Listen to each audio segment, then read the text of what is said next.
누가복음 17장 11절부터 19절 말씀까지입니다.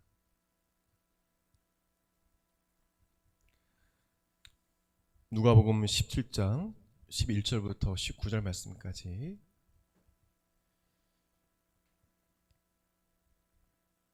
교독하시겠습니다. 제가 먼저 읽도록 하겠습니다. 예수께서 예루살렘으로 가실 때 사마리아와 갈릴리 사이로 지나가시다가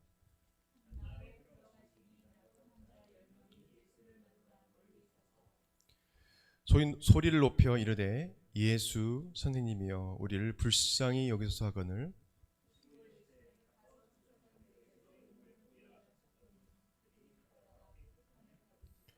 그 중에 한 사람이 자기가 나은 것을 보고 큰 소리로 하나님께 영광을 돌리며 돌아와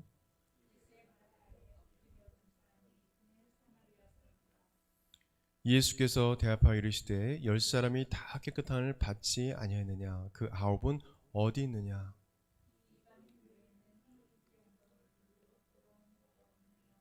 같이요 그에게 이르시되 일어나 가라 내 믿음이 너를 구원하였느니라 하시더라.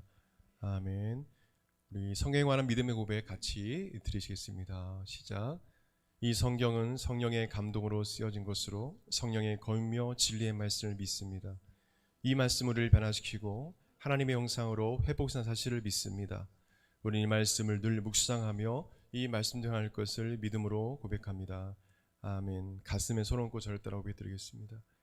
예수님은 그리스도시요 살아계신 하나님의 아들이십니다. 예수님은 교회와 내 삶의 주인이 되십니다. 아멘.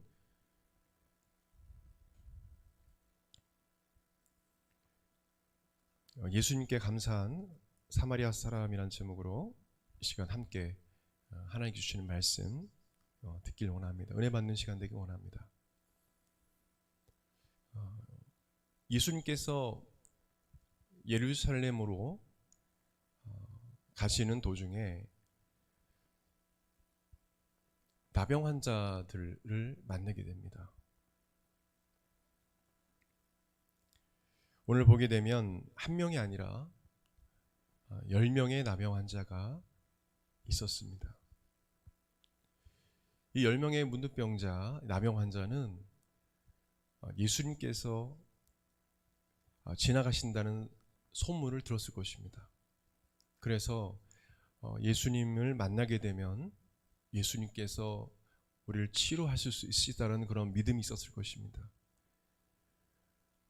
예수님을 따르는 무리들에 의해서 만약 나병 환자들이 보이게 되면 이 무리들에 의해서 아마 그들은 조롱과 또 따돌림을 받고 야유를 받았을 것입니다.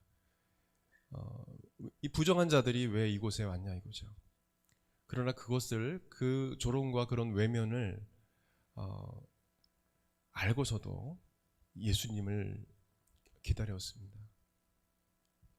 이 10명의 나병 환자들은 예수님을 향한 소문을 들었습니다. 그것은 뭐냐면 예수님을 만나면 치유받을 수 있다. 어떤 병이든. 각자의 믿음은 다 다릅니다. 근데 안타까운 것은 한 사람의 믿음이 어떠한지에 대해서 이 누가는 기록하고 있습니다. 결론적으로 여러분 이 말씀을 알기 때문에 나중에 더 구체적으로 좀 더 우리가 알기 원합니다. 그러나 예수님은 이들을 고치시지 않으십니다. 이들이 기대한 것은 뭐냐면 예수님께서 산상수훈 여러분 잘 아시죠? 마태복음 5장에서 또 7장까지 산 위에서 설교를 하시고 산에서 내려오셨을 때 한 나병 환자를 예수님께 고치십니다. 손을 만지시고 주님의 손으로 만지심으로 썩어 냄새나는 그 피부가 깨끗하게 치료를 받습니다. 의학적으로는 해결할 수 없는 병이 놀랍게 그 자리에서 즉시 치료를 받았다고 성경 기록하고 있습니다. 놀라운 일이 일어났죠. 아마 이 사건에 대한 이야기가, 소문이 나병 환자를 고셨다는 소문들이 엄청나게 퍼졌을 것입니다. 유대인들에게 있어서 나병 환자를 고칠 수 있는 사람은 메시아밖에 없습니다. 그렇게 믿었어요. 우리를 죄에서 구원할, 우리를 구원할, 그리고 유대인들에게는 이 로마의 압제에서 구원할 그 그리스도가, 그 메시아가 기록된 대로, 그 예언대로 오셔서 우리를 질병에서, 이 죄에서 우리를, 또한 이 압제에서 구원해 줄 것이다.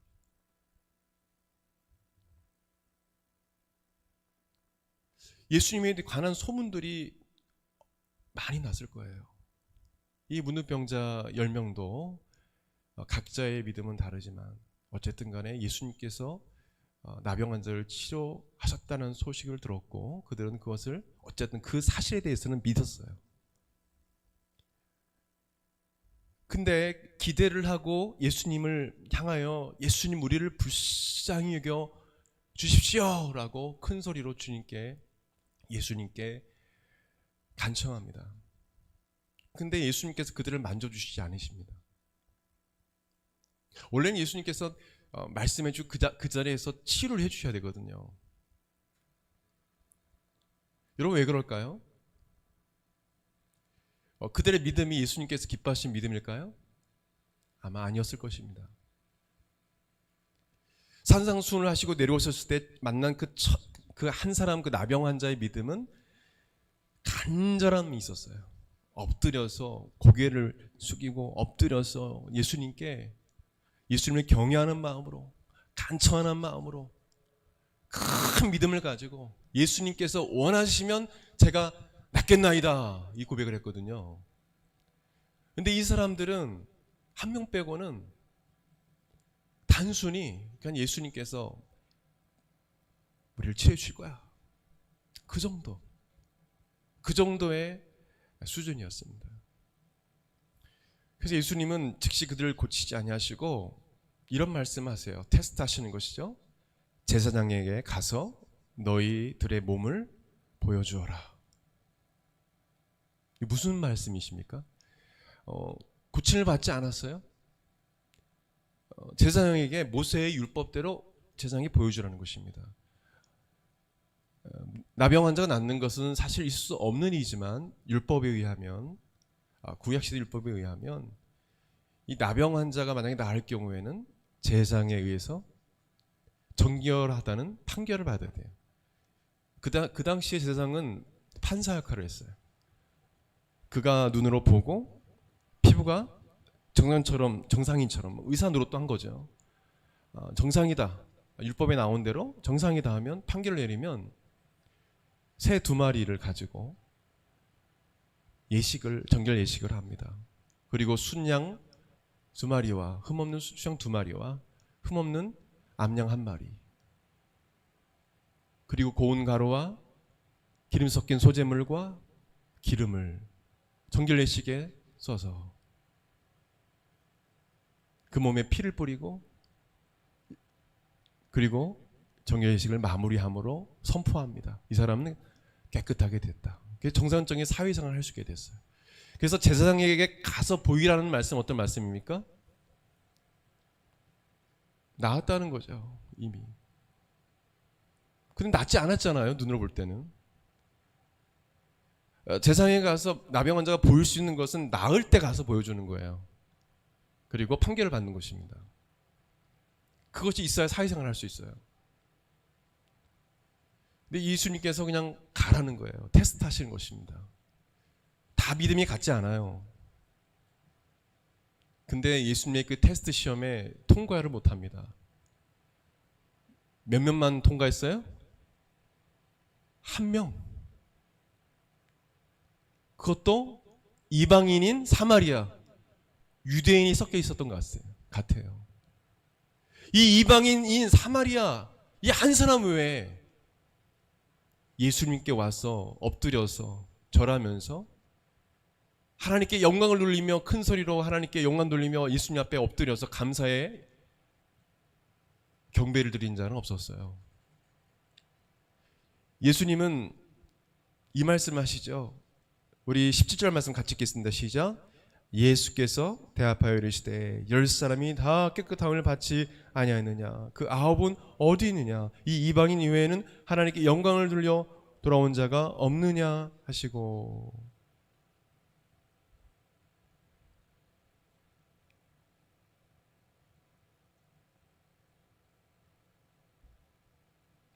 안타까운 일이죠, 그죠?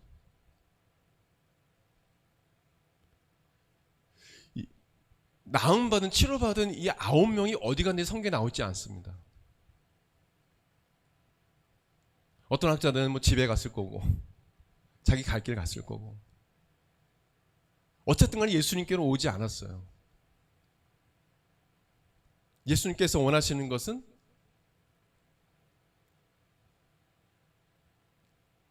예수님께서 치료해 주셨을 때 그 감사할 수 있는 그런 마음이었어요.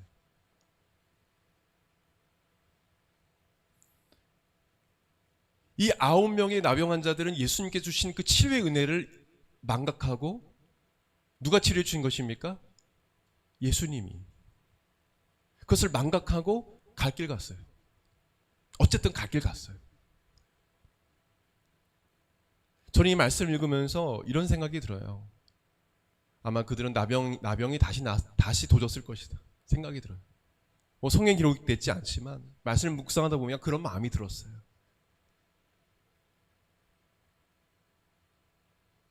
감사하지도 못하고 나았네 하고 그냥 갈 길 갔어요. 아마 다시 병이 도져서 고통 가운데 있지 않았을까라는 생각이 들어요. 그러나 이 사마리아 사람, 이 이방인, 예수님께 유일하게 감사의 고백을 했던, 경배를 드렸던 이 사마리아 이방인은 치료를 받고, 저를 따라하겠습니다. 구원을 받았다. 할렐루야. 너무 중요한 것입니다. 오늘 본문을 통해서 우리가 2022년 한 해를 되돌아보면서 생각해 볼 일이 있습니다. 예수님께서 나에게 주신 그 은혜를 우리가 잊어버리진 않았나. 분명 나에게 주신 것들이 많이 있거든요. 그 예수님께 감사하지 못하고 그 예수님을, 나의 주인 되신 예수님을 붙잡지 않고 다른 것을 붙잡고 있으면 내가 불평하면서 원망하면서 근심하면서 혹시나 2022년도에 그렇게 내가 살지는 않았나. 한번 여러분 사람을 한번 회고해 보세요. 회상해 보세요. 이 9명의 나병 환자 같지 않았나. 그냥 당연한 것처럼, 그냥 당연한 것처럼 감사는 없고, 부모님에 대한 어떤 감사, 또 내 주변의 어떤 교수님에 대한 감사, 내 주변 친구에 대한 어떤 감사, 제일 중요한 것 예수님에 대한 감사. 여러분 9명의 나병 환자 나와 같지 않다? 여러분 나와 같습니다. 나와 같을 수 있는 거예요. 저 여러분은 육체의 치료보다 더 큰 은혜를 받은 자들입니다. 그것은 죄에서 구원받은 사실입니다. 그래서 어떤 고통 중에 우리가 감사할 수밖에 없는 일은 바로 그거예요. 우리 영혼이 구원받은 것, 우리 영혼을 구원해 주신 그 예수님께 감사하지 않을 수밖에 없어요. 여러분 예수님을 정말 사랑하고 이 한 명의 예수님께 나와 감사했더니 한 명의 문둥병자처럼 이런 믿음을 가진 자들은 그냥 예수님 한 분만으로 충분하고 예수님 한 분만으로 족하고 예수님으로 말미암아서 감사하는 인생을 살아가게 돼 있습니다. 아멘. 근데 뭐 좀 안 됐다고, 또 이거 안 됐다고, 내가 기도한 거 응답 안 됐다고, 저 여러분 불평하지 않습니까? 왜 하나님 응답 안 해주시냐고. 저를 따라하겠습니다. 하나님은 나를 향한 놀라운 계획을 갖고 계시다. 미련한 저와 여러분은 그걸 알 수가 없어요. 여러분, 많은 신앙 선배들이 육체적 고통과 또 여러 가지 삶의 어떤 그 고통 가운데 주님의 은혜를 경험했고 그것을 통해서 또 단단해졌고 그래서 주님께 다 쓰임 받은 인생이 됐어요. 아멘. 처음에는 왜 하나님께서 기도응답 안 해주실까? 왜 저에게 이런 고통을 주실까? 생각이 들지만 여러분, 가장 여러분이 고통스러울 때 예수님은 더 가까이 계시고, 아멘. 함께 하시고 여러분을 사랑하시고 여러분 곁을 떠나지 아니하시고. 여러분, 제가 그냥 말하는 게 아니에요. 저도 그런 경험을 했고 수많은 구름과 처단 증인들이 그런 경험을 했어요. 가장 힘들 때 혼자 있다고 생각하지 마세요. 예수님을 찾으시고요. 예수님이 늘 함께 하신다는 사실을 잊지 마시고. 저번에 임마누엘 되신 예수님 우리가 말씀을 들었죠, 그죠? 그분은 여러분 곁을 떠나지 않으십니다. 결코 여러분 곁을 떠나지 않으세요. 성령, 여러분의 성령님은 결코 여러분을 버리거나 떠나지 않으세요. 아멘. 함께 하십니다. 그래서 염려할 거 없어요. 근데 저 여러분이 그것을 알지 못하고 감사하지 못할 때가 있다라는 것입니다. 여러분, 예수님께 주신 그 은혜를 망각해서는 안 됩니다. 아멘. 아멘. 구약시대 성가대 대장이었던 음악 목회자였던 아삽은 이스라엘 백성들에게 하나님을 잊지 말고, 제발 잊지 말고 하나님께 감사와 영광을 올려드리는 예배를 드리라고 선포했습니다. 시편 50편 22절에 23절 말씀 보게 되면 하나님을 잊어버린 너희여 이제 이를 생각하라. 그렇지 않으면 내가 너희를 찢으리니 건질 자 없으리라. 감사로 제사를 드린 자가 나를 영화롭게 하나니 그 행위를 옳게 하는 자에게 내가 하나님의 구원을 보이리라. 시편 100편은 너희를 지으신 하나님을 잊지 말고 그분께 감사와 찬양을 올려드리라고 강조하여 말씀하고 있어요. 시편 100편 3절 4절 말씀 보게 되면 여호와가 우리 하나님이신 줄 너희는 알지어다. 그는 우리를 지으신 자시요 우리는 그의 것이니 그의 백성이요 그의 기르시는 양이로다. 감사함으로 그 문에 들어가며 찬송함으로 그 궁전에 들어가서 그에게 감사하며 그 이름을 송축할지어다. 아멘.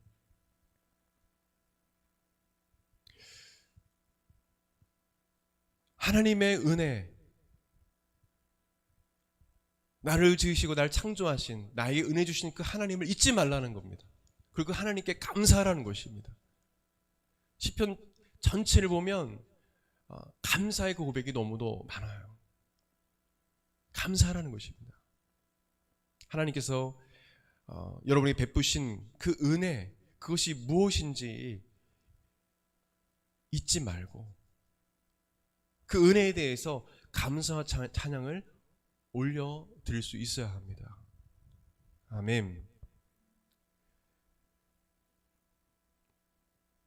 또 오늘 본문을 통해서 우리가 마지막으로 알 수 있는 것은 뭐냐면 우리가 감사한 마음이 있다면 그 감사의 마음을 표현할 수 있어야 된다는 거예요. 이 9명의 나병자를 표현하지를 못했어요. 여러분, 감사를 표현하십시오. 마음만 내가 원래 어쨌든 표현을 잘 못하는데 늘 감사하고 있었어. 이거보다 여러분 감사가 생활화되시길 바랍니다. 아멘. 편의점 가서도 또 어디 식당에 가서도 잘 먹었습니다. 감사합니다. 카페에 가서 나올 때도 아유 수고 많으시네요. 감사합니다. 잘 마셨습니다. 어디나 감사하고. 첫 번째로는 하나님께 늘 감사하는 신앙을 가져야 되겠죠. 여러분 하나님 저 하나님께 감사하는 거 아시죠? 근데 하나님께 감사의 표현을 안 해요. 여러분 하나님이 아셔도요 그거 받아들이지 않으십니다. 저를 따라하겠습니다. 하나님 감사합니다.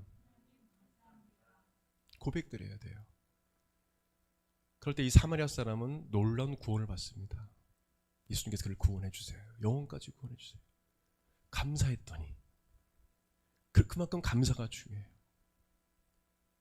여러분 사탄은 저 여러분에게 감사를 잊어버리게 만듭니다. 그리고 하나님께 표현하지 못하게 만들어요. 여러분 부모님께도 감사합니다라고 표현할 수 있어야 되고요. 물론 사랑합니다라고 우리가 또 표현해야 되겠지만 또한 부모님께 감사합니다 이런 표현하시길 바랍니다. 아멘. 하나님께 감사한 사람은 가족에게도 감사하다는 표현을 하게 되고 하게 돼 있습니다. 에베소서 5장 3절에서 4절 보게 되면 음행과 온갖 더러운 것과 탐욕은 너희 중에서 그 이름조차도 부르지 말라. 이런 성도에게 마땅한 말이라. 누추함과 어리석은 말이나 희롱의 말이 마땅치 아니하니 오히려 감사한 말을 하라. 아멘. 어떤 말을 하라고요? 감사하는 말을 하라. 쓸데없는 말을 하지 말고 늘 감사하는 말을 해라. 마지막으로 데살로니가전서 5장 18절에 범사에 감사하라. 이는 그리스도 예수 안에서 너희를 향하신 하나님의 뜻이니라. 아멘. 감사가 뭐라고요? 하나님의 뜻이다. 감사는 하나님의 뜻이에요. 저번에 저희가 염려하지 않기로 순종하기로 했죠. 그리고 오늘 말씀 우리 저를 따라서 드리겠습니다. 범사에 감사하겠습니다. 이거는 명령이에요. 여러분의 영혼을 사랑하시고 보호하시기 위해서 주신 계시의 말씀이에요. 범사에 감사하라. 아멘. 여러분 감사하지 않으면 마귀가 틈타는 거예요. 자꾸 막 악한 말이 나오는 거예요. 악한 말이. 자꾸 불평이 나오고. 인간은 참으로 간사합니다. 자기가 원하는 위치에 올라가면 또 감사를 잃어버려요. 또 막 불만이에요. 오늘 말씀을 통해서 우리가